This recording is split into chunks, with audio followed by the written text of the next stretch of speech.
SNESdrunk.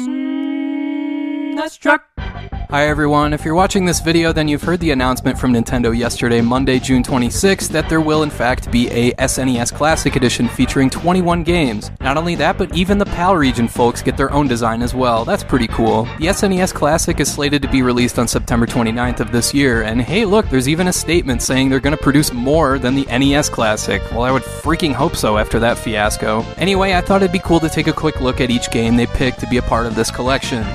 The big news here is the release of Star Fox 2, a completed game that was never released because Nintendo thought it would take too much attention away from the upcoming N64. There's some more details of the backstory of this game and why it was never released in the description below. As you can see here, Star Fox 2 is pretty different from its predecessor. This is not exactly the same linear pick-up-and-play style structure as the original Star Fox. This is closer to Star Fox Command for DS, which this game obviously inspired. There's an open-ended map system where you move ships around to different spots to intercept missiles, and you come up with a strategy to invade enemy territory, and it's all done in real time, too. The Star Fox shoot-'em-up action you're familiar with is still here, but it's in smaller doses, and there's a bigger emphasis on strategy and movement. Star Fox 2 was definitely an ambitious game for its time. If you want more info on it, I did a full video on that game alone that you can check out in the description below.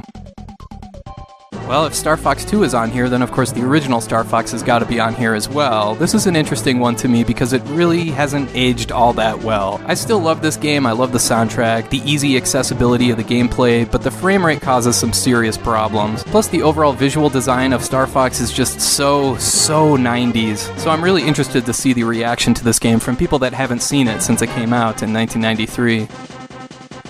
Next, there's what I call the goes without saying category, meaning it goes without saying that Super Mario World, Super Mario Kart, Super Metroid, Super Punch-Out, Legend of Zelda: A Link to the Past, and Kirby Superstar were all included. These are extremely popular titles, most of them developed by Nintendo, and there was no way they were going to make an SNES Classic Edition without these games on it. Super Mario World is a natural follow-up to Mario 3 for NES and is an incredible open-ended and creative platformer that holds up perfectly today. Super Mario Kart is one of the best versus multiplayer games ever made and has some serious potential to end friendships with just the flick of a red shell. Super Metroid is considered by some to be the best video game ever made because of its combination of an atmosphere and open-ended gameplay that allows the player the freedom to approach its daunting world in several different ways. Super Punch-Out is like Mike Tyson's Punch-Out but on steroids, especially in Super Macho Man's case. Link to the Past is thought of as the best Zelda game ever made to this day by many, with tons of weapons and tools to help you solve challenging puzzles. And Kirby Superstar is a fantastic two-player co-op game, maybe the best co-op game in this entire collection here. These are all high-quality titles and some of the best games on a console that has one of, if not the best game library of any gaming system ever. So yeah, I don't really need to say much else here. Interestingly, they included F-Zero here as well, and while this is a great game and one of the best launch titles ever made, it's kind of odd that it was included because, well, it's a single-player racing game. I get why it's here, it was really popular back in the day and people still love it, but I mean, single-player racing games have a much shorter shelf life than a game that can include a second player. People will be happy to see the original Donkey Kong Country on here. This is another one that should probably go in the goes without saying category. It's a great game, but selfishly I can't help but be a little bummed out that Donkey Kong Country 2 Diddy's Kong Quest isn't on here. In my opinion, it's a much better game with much more fun and intuitive level design. But yeah, of course the first game is going to be on here. To this day, people still rave about the soundtrack and complain about those damn barrels. It's also really interesting that they're putting Super Mario World 2 Yoshi's Island on here, because like Star Fox 2, it used the Super FX2 chip. If I remember correctly, that chip caused some problems with those two games being made available on the Virtual Console, so I'm wondering if they simply bought the rights to emulate the games that use this chip, or what. Either way, Yoshi's Island features some of the best visuals the Super Nintendo had to offer, like this sequence here for example. Touch Fuzzy, Get Dizzy.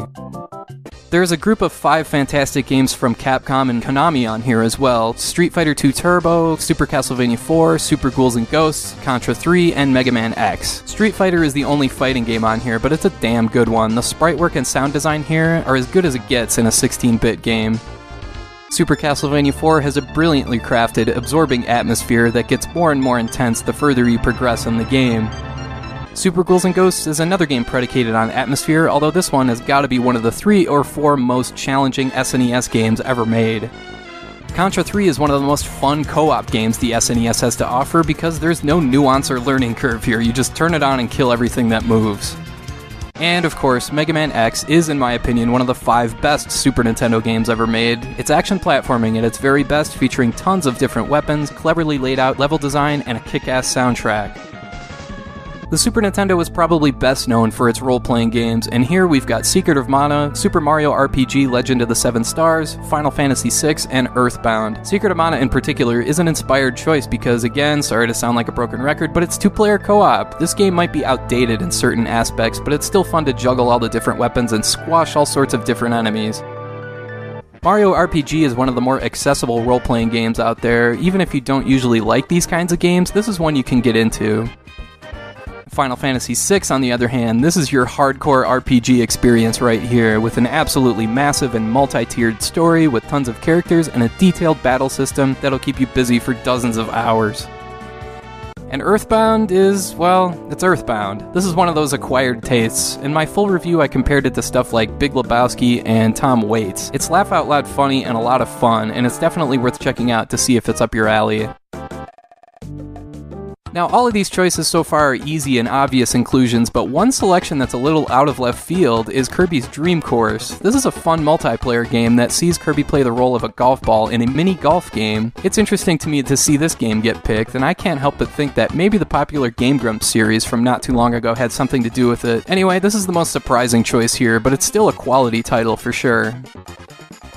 Alright, so there we go. That's 21 games on the SNES Classic Edition. There's a couple things I have to point out. For one thing, there's no beat-em-up games here, and no shoot-em-ups either. Something like Final Fight 3 would have fit in perfectly here in my opinion, but oh well. It's also a little strange that there's only 7 co-op or versus multiplayer games here. That's weird since there was such an emphasis put on multiplayer for the NES Classic. Also, I can't help but think that a package like this would have been a perfect opportunity to introduce a game like Terranigma to the rest of the world, but I mean, hey, we got Star Fox 2. That's a pretty nice surprise, so I can live with that. And sure, I can bitch about certain games being picked over others, or certain games being left out like Chrono Trigger. I mean, at least that game is available on a bunch of other platforms, but ultimately, this is a great crop of games, and I got no complaints here overall. And here's hoping Nintendo decides to make more than a couple hundred of these things so we can actually get one and use it, you know? Alright, I want to thank you for watching, and I hope you have a great rest of your day.